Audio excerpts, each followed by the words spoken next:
오늘 우리에게 주신 말씀은 요나서 1장 7절에서 17절까지입니다. 그들이 서로 이르되 자 우리가 제비를 뽑아 이 재앙이 누구로 말미암아 우리에게 임하였나 알아보자 하고 곧 제비를 뽑으니 제비가 요나에게 뽑힌지라. 우리가 그에게 이르되 청하건대 이 재앙이 누구 때문에 우리에게 임하였는가 말하라.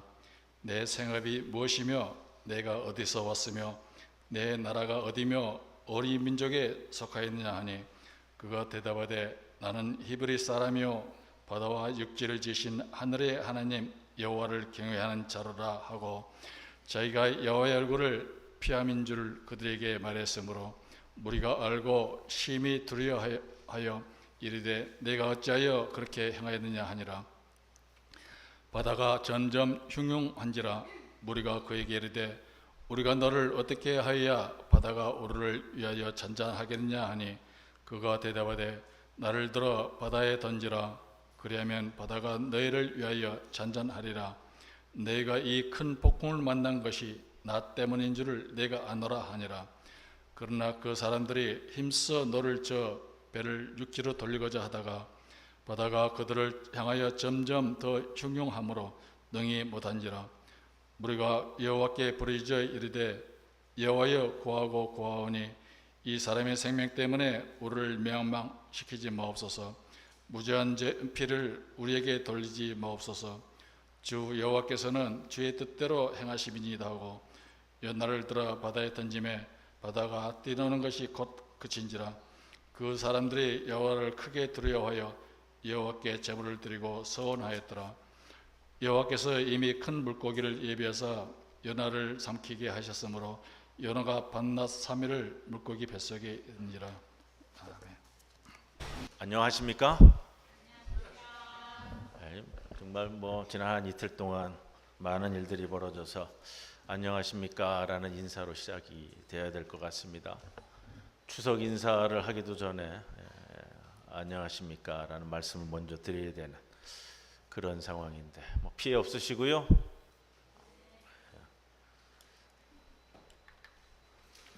요나서 말씀 이어서 하는데 오늘 남신도회 주일입니다. 우리 교회의 기둥인 남신도회에 주님의 크신 역사와 또 돌보심이 늘 함께 하기를 기원합니다. 성경에서 여러분 예언자 역사상 가장 성공한 예언자가 한 명이 있어요. 그 누구죠? 요나예요. 다른 예언자들은 다 미움받고 돌맞고 그래서 쫓겨나고 그랬잖아요. 근데 그런 부분 한번 생각해 보셨어요? 다른 예언자들은 미움받고 다 쫓겨나고 그랬는데 요나는 성경에 나오는 예언자 중에 가장 성공한 예언자. 뒷부분 말씀입니다만 3장 4장 뒤에 가면 요나가 니느웨에 가서 말씀을 선포한 후에 어떤 일까지 벌어졌냐면 니느웨의 짐승들까지 상복을 입고 회개했다고 합니다. 그 정도예요. 이게 어떻게 가능할까? 여러분 이게 어떻게 가능할까? 역사상 가장 성공한 예언자로 변신한 요나를 이해하는 핵심 구절은 지난 시간에 나눈 1장 5절의 하반절의 말씀입니다. 요나가 배 밑층에 내려갔다 전합니다. 그러나 그곳에서 몸을 바닥에 가지런히 눕혔습니다. 그리고 눈을 감았죠. 이 표현은 자기가 시차가 됐다라는 모습이기도 합니다. 그랬더니 온전한 자기 자신을 만날 수 있는 깊은 잠에 진입할 수가 있었다. 요나는 자신을 다시스로 가는 배를 욥바의 항구에서 탔습니다. 다시스라는 것은 당시에 세상에서 갈 수 있는 가장 먼 곳, 세상 끝입니다. 요나는 이 배에 승선한 후에 자신이 내려갈 수 있는 가장 깊은 곳으로 내려간 겁니다. 혼자만이 내려갈 수 있는 가장 비좁은 공간이에요. 오랜 고독 수련을 통해서 발견할 수 있는 시간과 공간이 바로 가장 깊은 곳입니다. 그 좁은 문을 통과해야만 합니다. 그 좁은 공간을 통과해야만 해서 도달하는 곳이 어디냐? 외부의 공간이 아니고요. 내 자신의 가장 심오한 내부였다는 겁니다. 말씀이 그렇게 진행이 돼요. 보통 우리가 이야기하는 보통 사람, 보통 목수인 예수가 구원자 예수가 되기 위해서 견뎌내는 40일을 광야에서, 그리고 도달하는 곳이 어디죠? 그리고 도달하는 곳이 요단강입니다. 요나가 태어난 민족인 유대 민족 이스라엘. 요나의 종교는 뭐죠? 요나의 종교가 뭐예요? 유대교. 대답을 못 하세요? 요나의 종교가 유대교잖아요. 이걸 이렇게 표현해요. 우연한 종교, 우연한 민족이라고요. 이게 한국말로 번역을 하다 보니까 조금 애매한 표현이 되는데, 내가 태어나 보니까 내가 유대인이에요. 내가 태어나 보니까 우리 공동체, 우리 가족, 우리 가정이 전부 믿는 종교는 유대교예요. 선택의 여지가 없어요. 이 우연한 종교, 우연한 민족이라고 표현하는데, 우리말 뉘앙스로는 조금 이상하지만 뉘앙스는 아시겠죠? 태어나 보니까. 그런데 아미떼의 아들 요나, 말씀드렸잖아요. 진리의 아들 요나가 내가 그것이 진리로 알고 진실로 알고 붙들고 평생을 살아왔는데, 어느 날 여호와의 말씀이 임했어요. 니느웨로 가서 말씀을 전하라고요.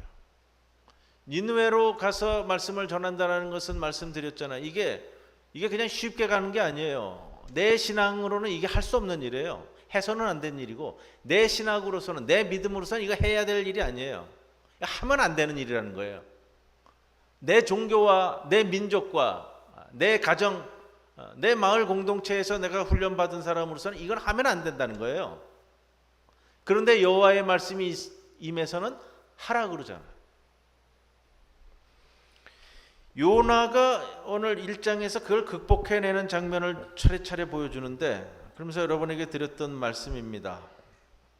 내 평생 믿어온 내 믿음이, 내 신앙이 여기서 벗어나라고 한다면 여러분 어떻게 받아들이실 것인가라는 거예요. 내 평생 믿어온 내 신앙이, 내 믿음이 아니라는 거예요. 지금 여호와의 말씀이 임했는데 그게 아니라는 거예요. 그래서 받아들이지를 못해요. 그래서 다시스로 출발을 하잖아요. 지구의 끝입니다.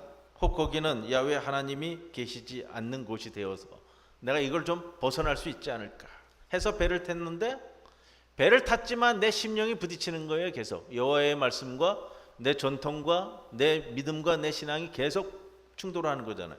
그래서 나오는 표현이 배 밑창에 내려가 누워서 깊은 잠에 빠졌다.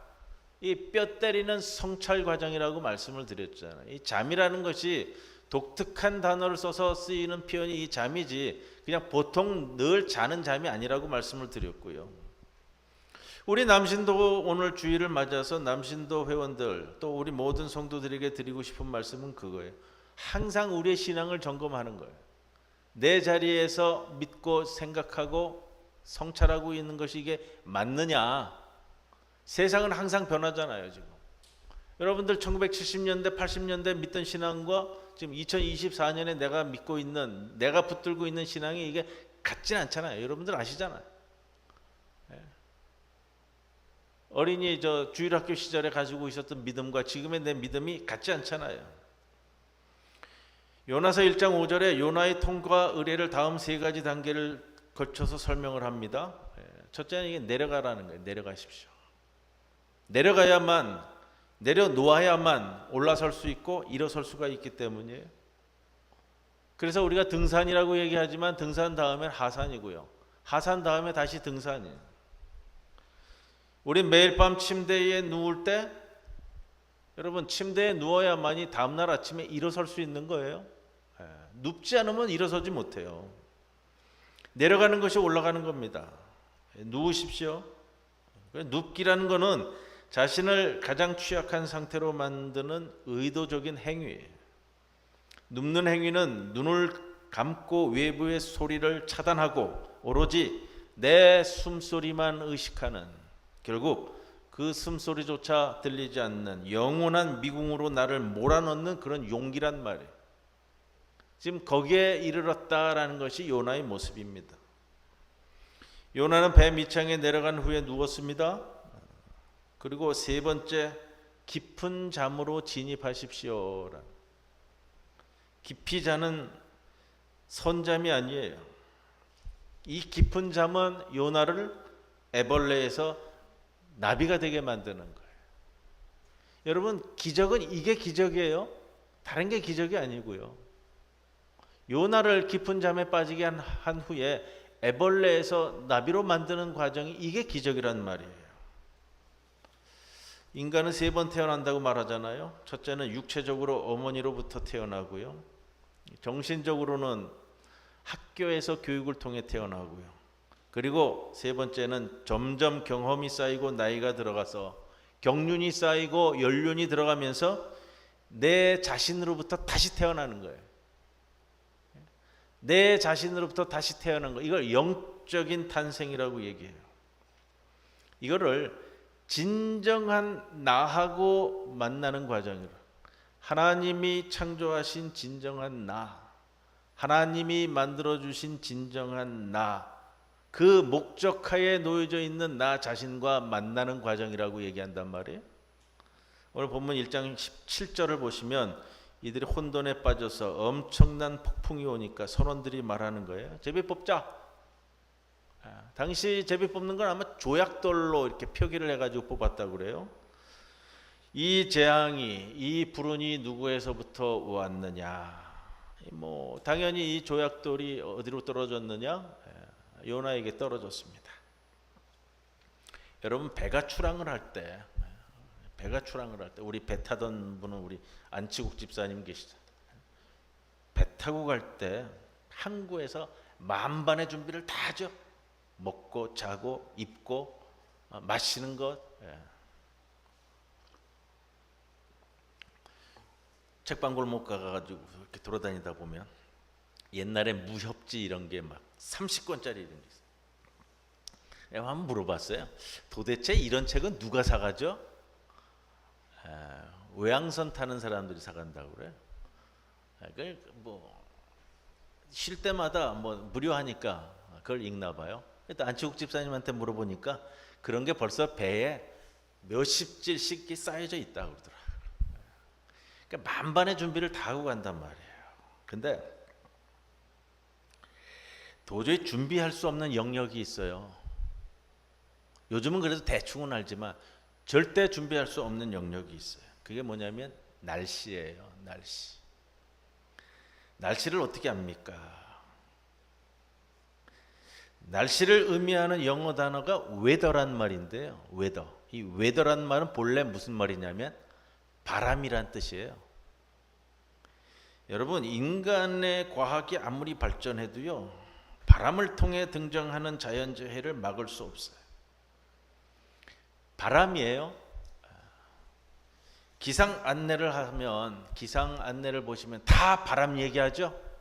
어느 쪽의 바람, 어느 쪽의 바람이 불어서 한반도가 그 가운데에 껴서 어느 바람이 몰아쳐서 밀려나가고 밀려오는 거에 따라서 우리 땅의 일기가 결정이 되는 거 아니에요. 날씨는 바람에 의해서 이루어진다 그래요. 그래서 고대 신화에 보면은요, 꼭 등장하는 신이 있어요. 바람의 신이에요. 바람의 신이 날씨를 관장하는 거예요. 성경에도 바람으로 나타나는 게 있어요. 뭐죠? 야훼 하나님이 바람으로 나타나요. 성령의 바람. 그리고 이 푸뉴마라는 것, 신약 성경의 푸뉴마라는 것 자체가 바람이고요. 여호와의 신 할 때 이 루아흐라는 여호와의 영을 얘기할 때도 이게 바람이란 뜻이란 말이에요. 선박의 선장이 폭풍을 달랠 수밖에 없는데 제비를 뽑았습니다. 이 선원들이 비합리적인 사람들은 아닌 것 같습니다. 이 엄중한 상황을 타개하기 위해서 제일 먼저 하는 것은 이성적인 조치를 했습니다. 욥바에서 잔뜩 실은 자기들의 가장 소중한 화물들을 다 바다에 던졌습니다. 배를 가볍게 하겠다고 했나 봅니다. 바다를 달랠 수 있겠다라고 여긴 거예요. 그런데 이 물건 공양이 아니라 심청이처럼 인신 공양을 해야 된다고까지 이르는 것 같습니다. 그런데 이 인신 공양할 대상을 신비하게 알려줄 조약돌이 요나에게 떨어졌습니다.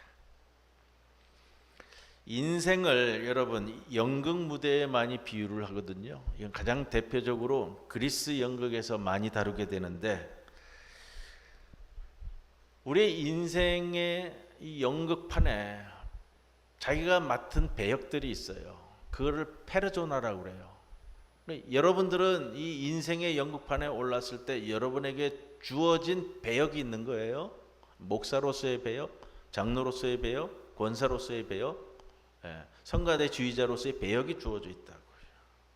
그런데 그 연극판에서 한 사람만이라도 엉뚱한 짓을 하면, 여러분 한 사람만이라도 엉뚱한 짓을 하면 그 연극 자체가 전부 다 엉망진창이 돼요.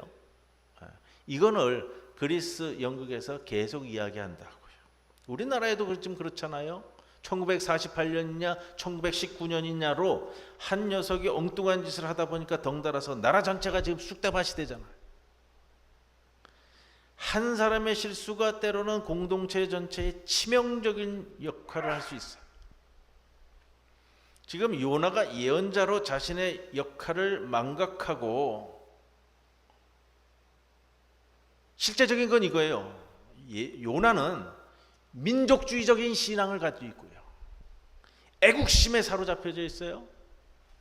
그러다 보니까 도망가는 거예요.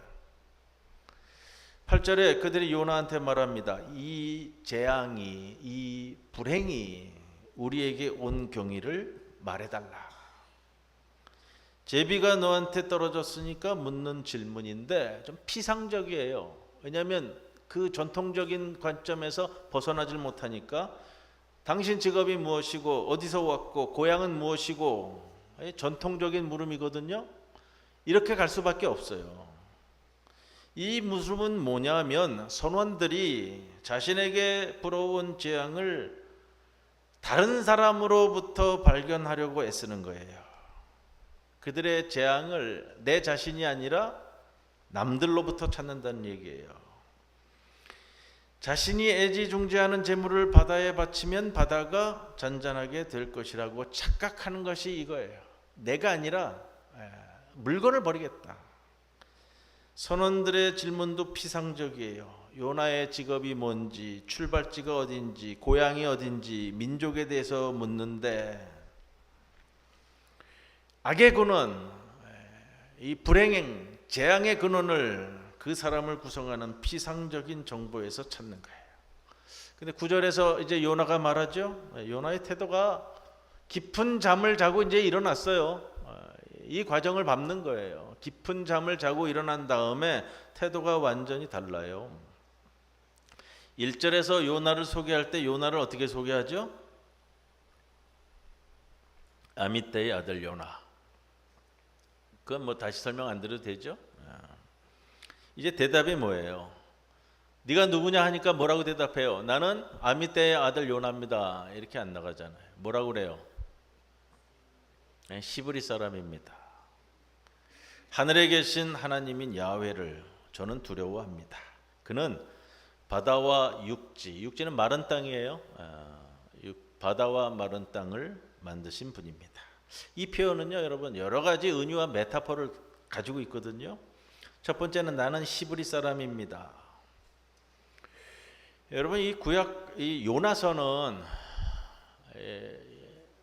아시리아에 의해서 북이스라엘 왕국이 멸망한 기점을 두고서 쓰여진 책이기 때문에 배경이 역사적 배경이 그래요. 그래서 기원전 7세기에서 6세기경 그 사이에 저술된 책일 것이다 이렇게 얘기하는 것이 일반적입니다. 그런데 여러분 이 시브리라는 단어는요 구약 성경에서 기원 후 10세기 이후에는 등장하지 않는 단어예요. 그거는 좀 설명을 드릴게요. 자, 히브리라는 단어는 어디 주로 나와요? 창세기, 출애굽기. 모세가 이끌고 나갈 때 다 히브리인들이잖아요. 히브리는 민족 개념이 아니라고 말씀드렸잖아요. 그래서 출애굽한 후에 이스라엘 땅에 가나안 땅에 정착한 이후로는 히브리라는 단어를 사용하지 않아요. 왜냐? 정착한 이후에는 뭐예요? 민족과 국가 개념이 성립이 되는 거예요. 이스라엘 민족, 이스라엘 국가, 유대 민족, 유대 국가. 그게 기원 후 10세기경이에요.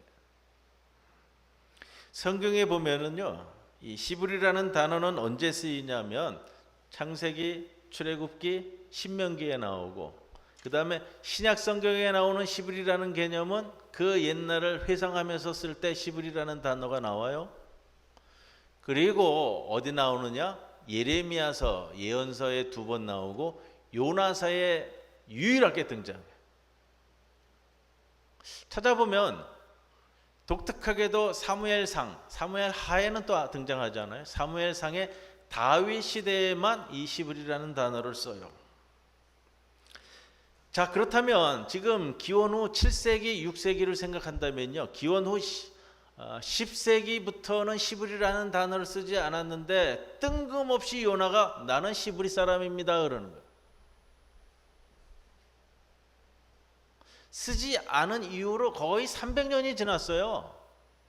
300년이 지났는데 갑자기 뜬금없이 요나가 너 누구냐 그러니까 난 히브리 사람입니다 그러는 거예요. 여러분, 히브리인들은 어떤 사람들이에요? 히브리 사람들이라는 것은 민족 개념이 아니라고 그랬죠. 사회 계층적 개념이라고 말씀드렸잖아요. 고대 사회에서 일용 노동자들, 대표적으로는 이집트에서 이 피라미드 짓던 석공들, 가장 험한이라는 사람들이에요. 험한일 하다 죽으면 그냥 묻히는 거예요. 인권이고 뭐 없는 사람들, 지금으로 얘기하면 뭐 집시 같은 사람들, 그리고 도적대들, 불황자들.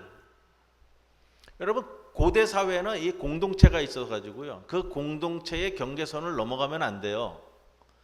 공동체의 경계선을 넘어가면 지켜줄 사람이 아무도 없어요. 마을 공동체, 도시 국가 공동체, 크게 얘기하면 이제 애굽 제국, 가나안 땅의 이스라엘, 이 땅을 넘나들면 안 돼요. 왜? 넘나드는 사람은 책임이 없기 때문에. 히브리, 이 이브리라는 사람들은 어떤 사람들이냐면 그 경계선을 넘나드는 사람이라는 뜻이에요. 마을 공동체가 정한 그 울타리를 벗어나서 마음대로 다녀요. 책임과 의무가 없어요. 그러니까 마을 공동체가 그 히브리에 대해서는 책임져 줄 것도 없고 또 이 마을에 대해서 의무를 지어줄 사람, 주어질 부분도 없어요. 그래서 경계를 넘나드는 사람들, 선을 넘나든다는 거예요.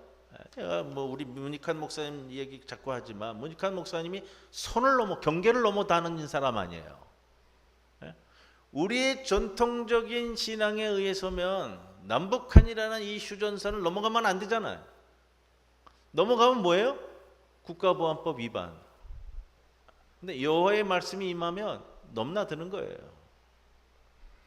히브리어로 히브리라는 뜻은 고대 사회에서 넘지 말아야 할 경계선을 넘나드는 사람들, 사회 공동체에서 밀려난 사람들이에요. 농사를 짓다가 지주와 귀족들에게 농토 다 빼앗기고 쫓겨나가는 사람들, 이런 사람들이란 말이에요.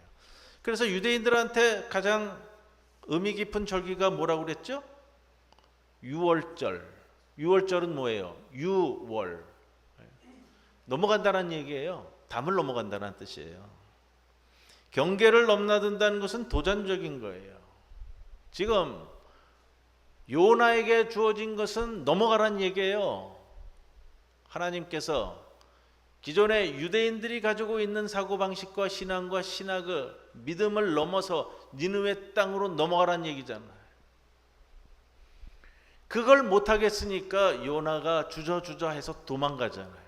그거를 뭐라고 그랬어요? 지난주 말씀에 요나 컴플렉스라고 그랬잖아요. 할 수 있는데, 할 수 있는 능력도 있는데 안 하는 것, 그냥 묻혀서. 왜? 관습과 전통에 묻혀서.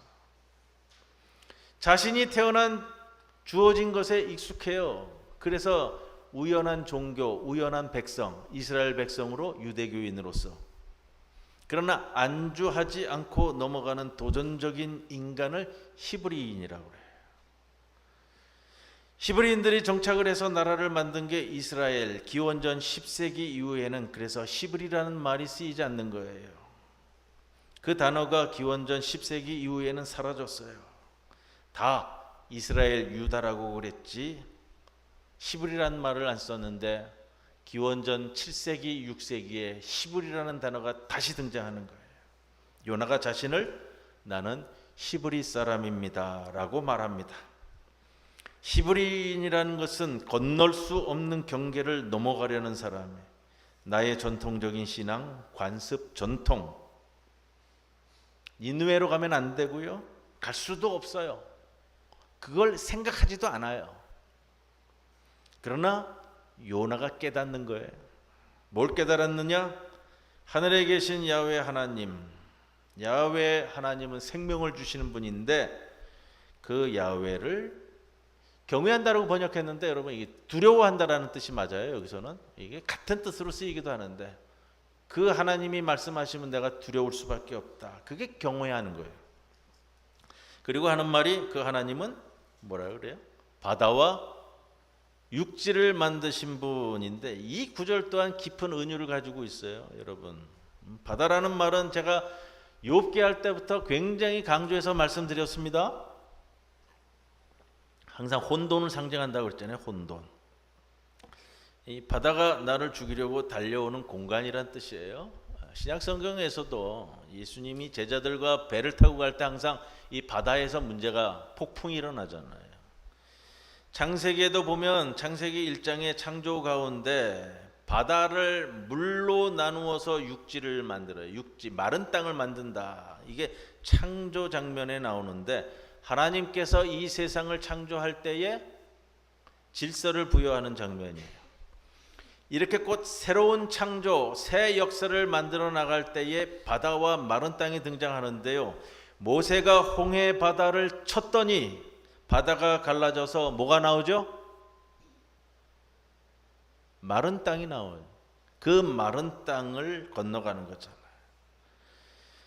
이 마른 땅이 여기하고 똑같은 단어인데 바다를 쳐서 마른 땅을 만들어 내가 광야로 나갈 수 있는 거예요. 한 발자국 더 나가는 거예요. 그는 우리에게 바다를 통해서 시련을 통해서 나를 훈련시켜서 우리로 하여금 굳건히 마른 땅으로 건너가게 하시는 분입니다. 그게 오늘 9절 말씀의 그 뉘앙스가 다 담겨져 있는 거예요. 이 대화를 통해서 이제 요나는 새로운 단계로 나아갑니다. 그게 10절 말씀이에요. 사람들은 무엇이 두려웠습니까? 자기 자신으로부터 도망치고 있는 요나가 두려운 거예요.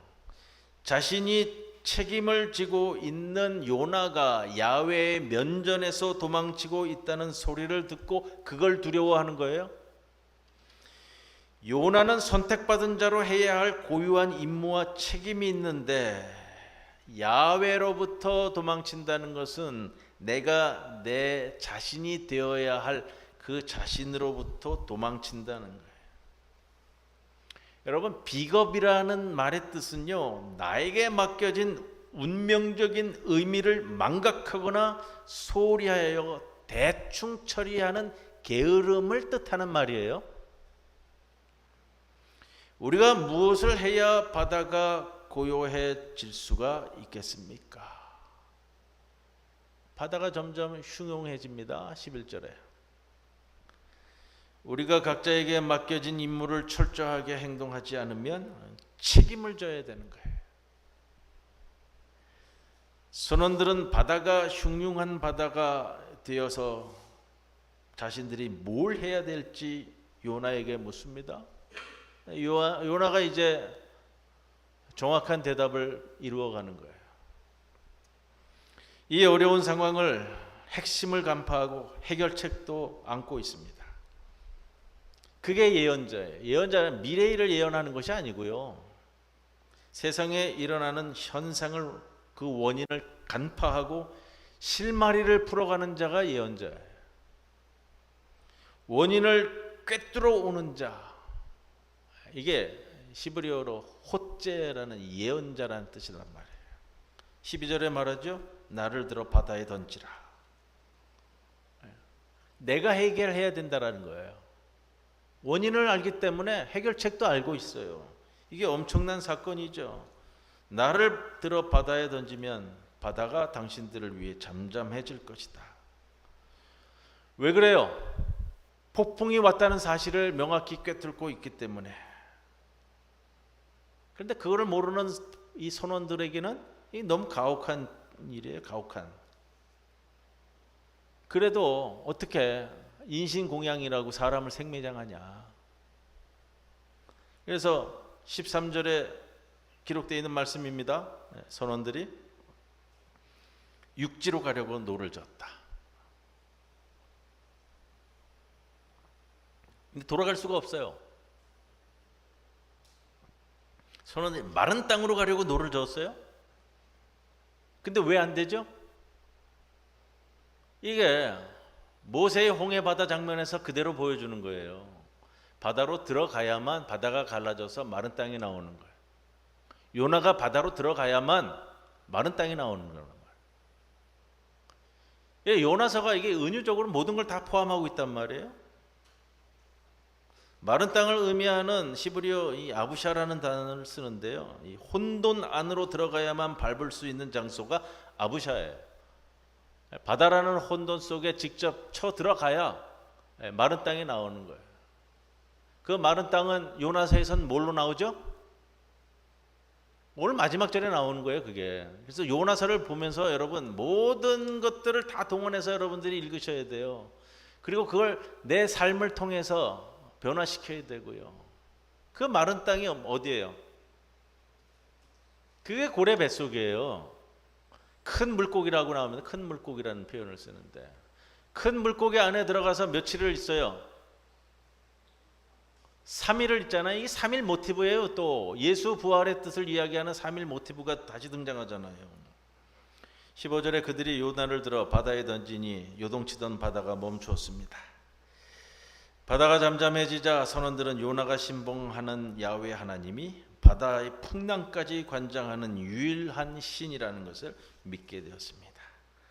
그들은 자신이 믿던 신을 떠나 야훼를 믿겠다고 소원했습니다. 야훼는 더 이상 선언 얘기는 나오지 않아요. 그리고 17절은 오히려 이 2장에 붙는 게 맞을 것 같은데, 자, 요나를 삼킬 엄청난 물고기를 야훼 하나님께서 준비하였습니다. 저는 시브리 사람입니다.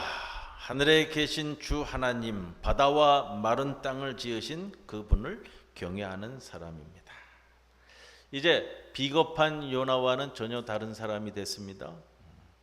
요나 자신이 누구인지, 여러분 그거예요. 요나 자신이 누구인지 명확하게 깨닫고 정확하게 고백하는 겁니다. 그리고 요나는 우주가 탄생한 저 깊은 바다, 가장 깊은 곳까지 더 내려가기로 결심합니다. 그러기 위해서는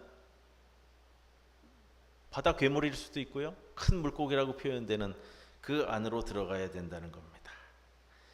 선원들에게 말합니다. 나를 들어 저 바다 괴물, 그 바다에 던지라.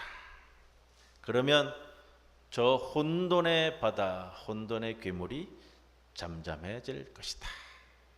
오늘 여기까지 말씀을 나누는데, 오늘 남신도회 주일입니다. 제가 드리고 싶은 말씀은 그거예요. 항상 내가 있는 자리에서 내 신앙을 점검하셔야 되고요, 항상 성찰하셔야 돼요. 말씀이 내게 왔으면 왜 이 말씀이 내게 왔는지, 이 시간에 이 자리에서 내가 무엇을 붙들어야 되는지. 요나사가 짧은 4장으로 구성되어 있습니다만, 제가 여러분들에게 드린 말씀이 있어요. 요나서를 시작하면서 우리가 1년 한 2개월 동안 지난 수요일마다 욥기서의 말씀을 함께 나누었는데요, 그 욥기 42장의 말씀을 4장으로 응축시켜 놓은 것이 요나서입니다 라는 말씀을 드렸습니다.